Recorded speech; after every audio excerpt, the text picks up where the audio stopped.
Also, when people hit the streets to speak out against ICE, they're exercising the rights, Yeah. but media likes to call it riot. You see how that Oh, works, man?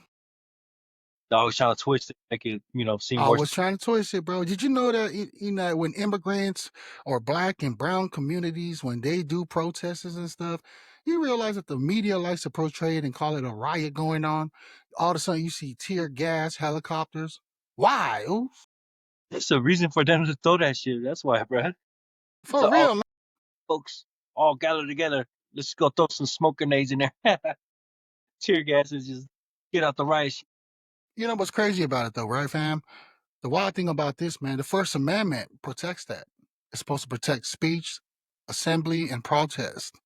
But that protection doesn't hit the same if you're not in that certain community. A lot of folks say this is the land of free, unless you're the one standing in the street demanding that freedom. You know Yep. what's even crazier, fam? In 2020, police were 3 times more likely to use force, tear gas, rubber bullets, on protests led by immigrants or communities of color. Harvard Kennedy School said that over 93% in 2020, the Black Lives Movement or the Black Lives Matters protests were peaceful. But the news, they focus on only 7% of that. So, Yeah. do you think law enforcers are choosing who they get to handle with care based on race? Do you think those? What do you say? It was just already a proven fact that if your skin ain't white, man, you're gonna get pressed by the cops pretty hard. Like, remember that Black Lives Matter incident where 16 George year old, Floyd? yeah, where he walked up, shot somebody. Not George Floyd. That was a different one. It was during the Black Lives Matter protest. He went and shot somebody, walked back, like, he was walking for blocks with a rifle in his hand. You know what the cops did when they found him? That's, hey, son, do you need some water? They catered to him, bro. Then they took him in. He We went hear there, stories like that all the time, fam. and they already had a few YouTubers back in the days did an experiment where they had a white guy walk down the street with a rifle, then they had a compared to a black guy walking down the street with a rifle, and guess what the outcome was? The white dude was like not harassing the black dude, just got Yeah, he, like, he was asked questions politely and everything. Black guy didn't even ask questions; they just straight tackled him. See, that's already bias right there, bro. It's like they already choose who they're gonna defend, and that's what the problem was going on. It's like all this police. That's why a lot of people hate police because of stuff like that. Then you get the very rare ones that are cool. They don't see color. They just see people.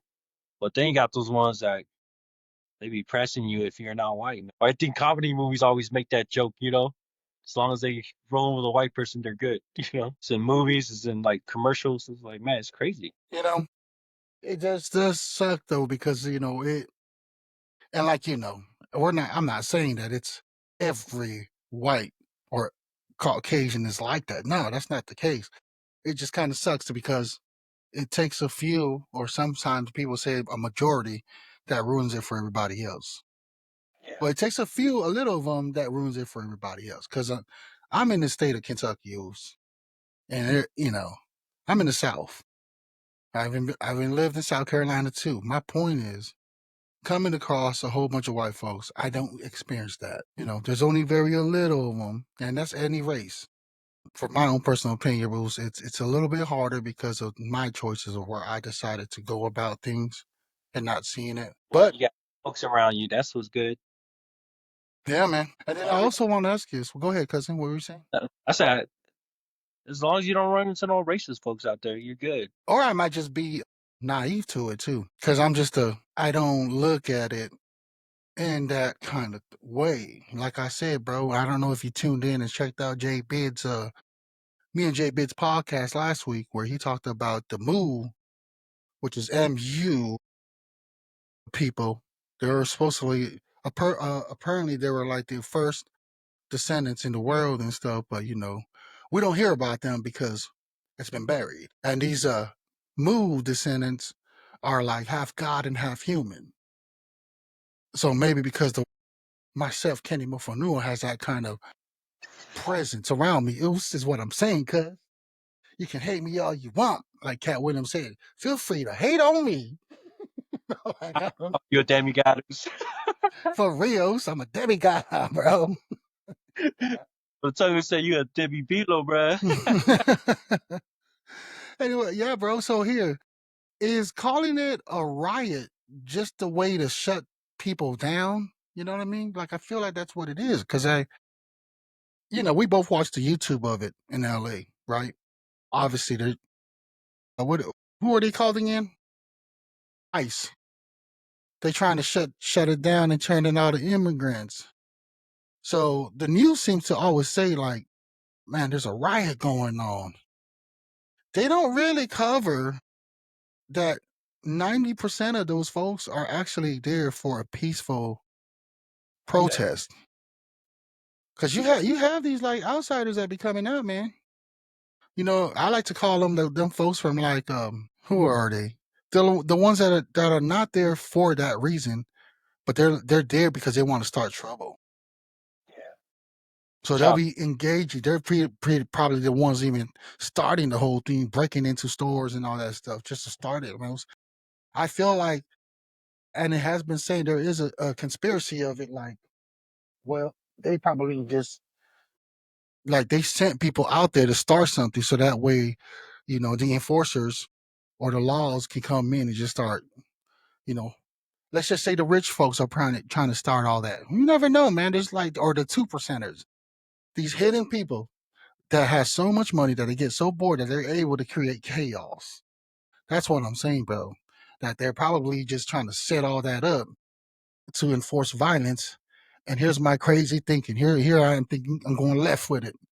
I feel like this whole past 2 weeks, Donald Trump has been attacked. Now I'm gonna say this. I'm not a Donald Trump lover. I don't follow him like that.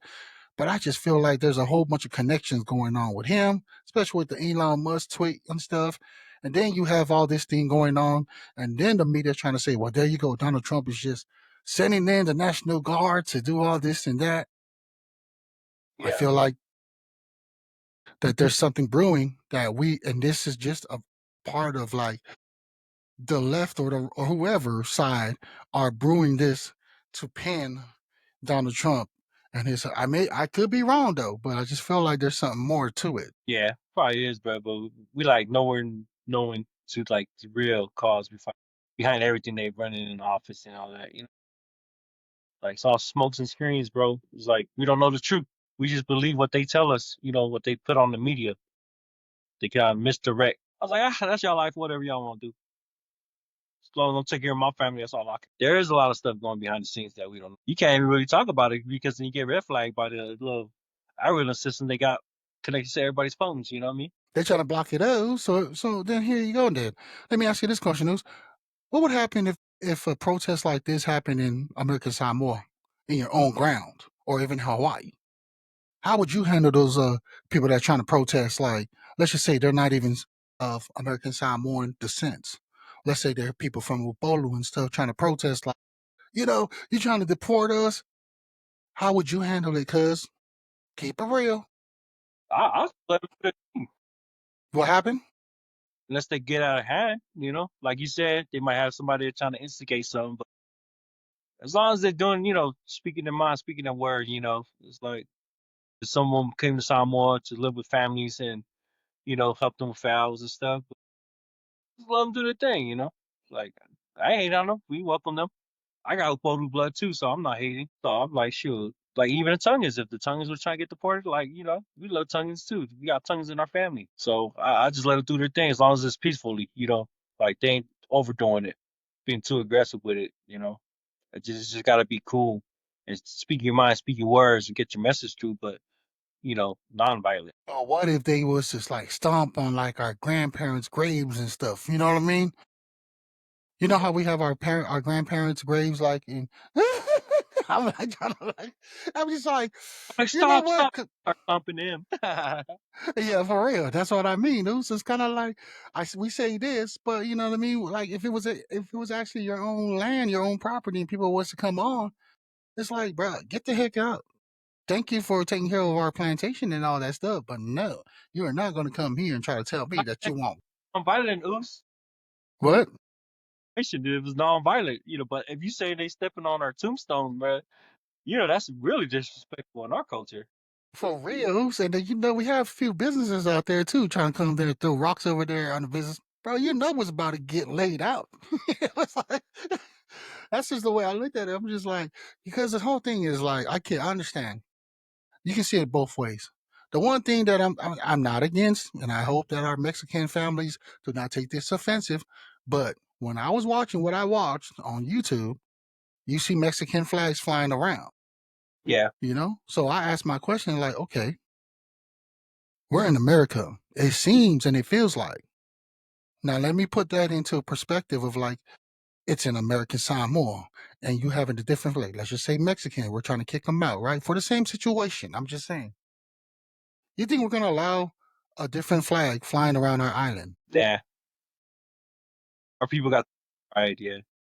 So that's the same thing. That's just how I'm saying. That's all I'm saying is as Americans, that's the only thing I had a problem with. I'm like, nothing against Mexico, but if you're gonna wave your flag around, you might as well take your ass back to the country where you came from.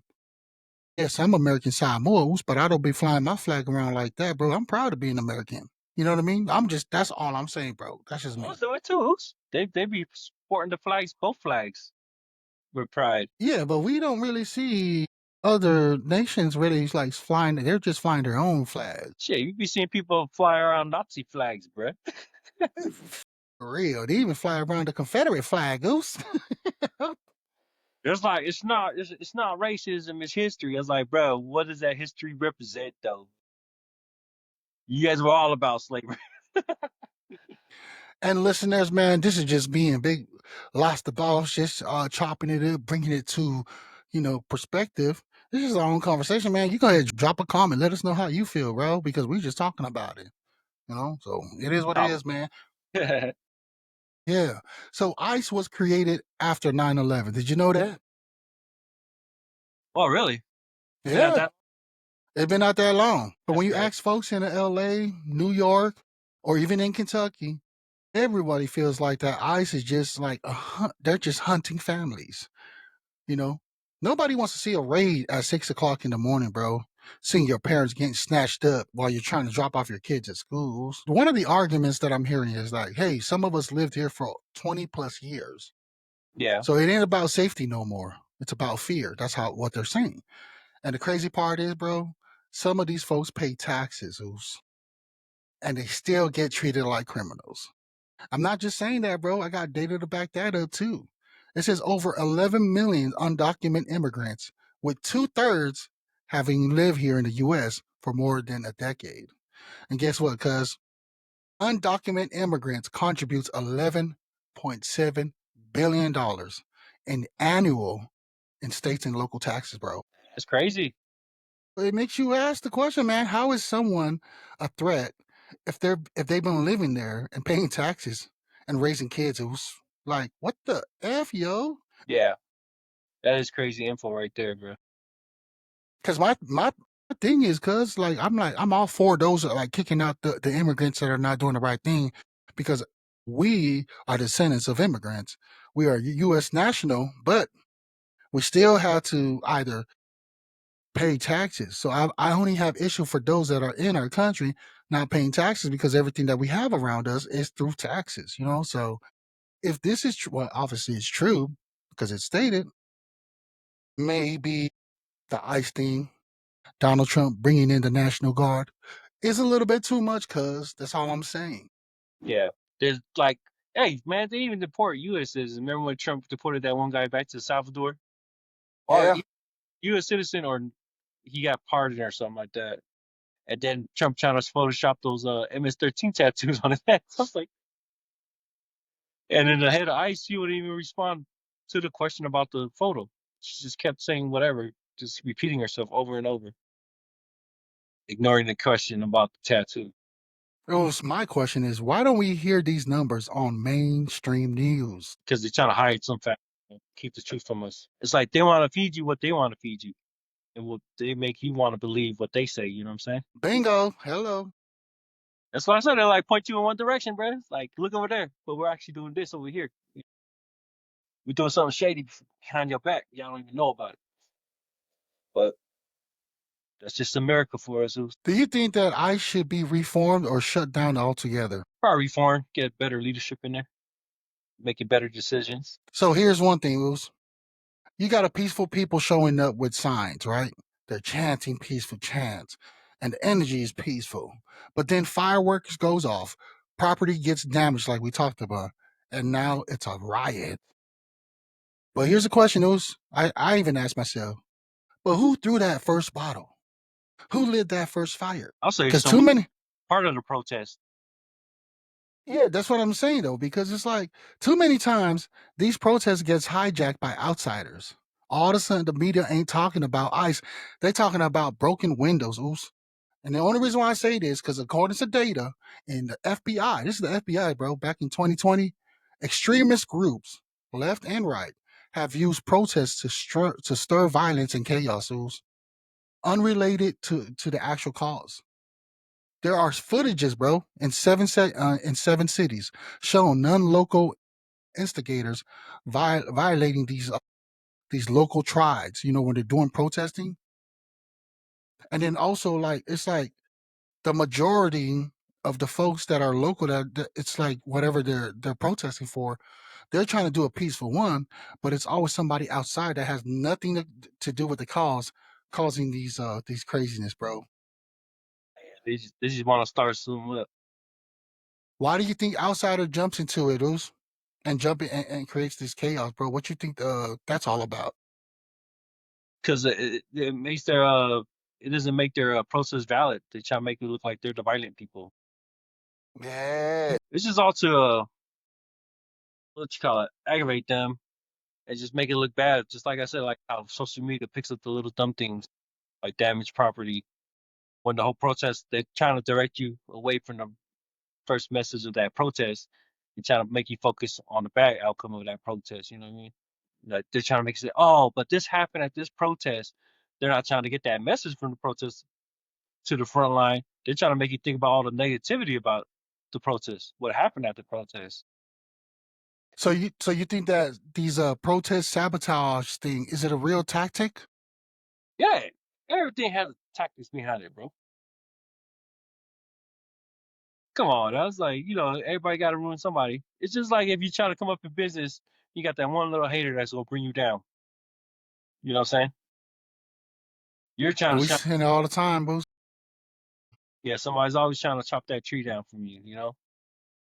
And same thing with the protest, man. They're trying to twist it and make it like focus on something else, so that word won't be heard. So how do we protect the message when the media wants a spectacle going on? Shoot, the only way I can see is like you form a task force to take out those instigators. To protect. So you're saying that the people or the government should create like a task force for like these medias giving out these false or spectacular, because they're all about the numbers. They're always just trying to trend on the numbers. Oh yeah, how many views you get, how many response you get. I'm just saying, like, if your groups go to protest, make sure you got a group of people that's watching out for y'all best interests and making sure there ain't none of those instigators around. It's like form your own security. Make sure that nobody comes and interrupts y'all protest. Because when you have big of a crowd, you can't keep track of it. But at least know all that's part of the protest. Like have a sign up or something to protect yourselves. So it's like have a list. And if that fool ain't on the list, he ain't part of the group. Separate them. Because they make their way. They make their way, cuz. Yep, like a snake in the grass, bro. That's what they wait for. Wait for the time to attack when nobody's looking to cause a stir for no reason. So here's the thing, Goose. Because we're islanders, Pacific Islanders to be exact. We might think that that's not our fight, what's going on in LA, and actually what's going on in the nation. Yeah. But let me tell you, Goose, what do you think? Because I feel like it is. What do you think? You think that we should care about this? Of course we gotta care about it, man, because our family members are part of this too. One Amen. that U.S. citizens yet. I know some of them that have been here for a long time never took care of that, but now it's time to just take care of it. Never too late, you know. Get your citizenship. So anyway, you can keep yourself in the States. And don't And do for the anything. naysayers, Zeus, and for the naysayers, I'm speaking to us Polynesians. You Yeah, think this doesn't matter, man? Let me tell you something, man. Our people have overstayed visas too, worked under the table jobs, exactly. lived without paper, like lots of boss is talking about. Some still are afraid to get help when needed. You know why? Because they ain't got no papers. And what happens to one immigrant community, which is like the Mexican, it's affecting the Mexican community right now. Y'all think that that's not going to happen to us? They don't care, y'all, if you Samoan or Mexican. If they label you undocumented, your ass is grass. You like that? Answers? Rhyming. For real. So the question is, man, do we wait? I just want to ask the listeners, man, do we wait until it hits your doorsteps? Or do we stand in solidarity now? Let us know, folks, because you know what? The data, it backs it up. It's what I say. Here's an example for just us being American citizens, well, American descent of American Samoa. U.S. nationals, not full citizens, can't vote, but they can get deported. Pacific Islanders in the U.S. often live in mixed status in the household, vulnerable to ICE enforcement, even when legal presence. I'm telling y'all, man. How close to home is it for your own families? Y'all should think about this because it does matter, folks. If you knew someone from the islands was being deported, what would you do, cuz? Feel sorry for them. Like, man, I wish I could have helped, before finding out about they were getting deported. That's all about it. It's just like trying to help them before that situation gets there, before it's too late. But I feel bad if I couldn't do anything if I had a family member deported. I'm like, that's out of my hands now. It's like if I would have knew about it earlier, I could have helped, trying to get it situated, help you get your paperwork. But now it's too late. I can't do anything about it if you get it. You think that's why our folks from Samoa, Upolu, have such a thing where they I don't think hate is the word. Just have something like don't trust American Samoan descent. Because we tend to take stuff lightly because we're a US national Yeah, that can easily become citizens. All we have to do is swear in, compared to our brethren from Western Samoa, or right now known as Samoa. Because I don't see that a lot. Because like from us from the 684 talk about these stuff, but I do see a lot on social media and read a few books based off of like our brethren from Upolu who are real. I don't know what the word is, Zeus, but it's something that it's passionate to them. Because I hate to say that because the world doesn't know that we're different, or are we really different? I think everybody in the same boat is. We got the same problems, same legalities that we got to go through, and everybody has families, so it's just the same situation, just different background. You know what I mean? It's like everybody has that same issue, but just dealing with different. There you go, man. That's that topic on the ice happening in LA, man. All prayers, hopefully, hoping for the best for everybody, for real.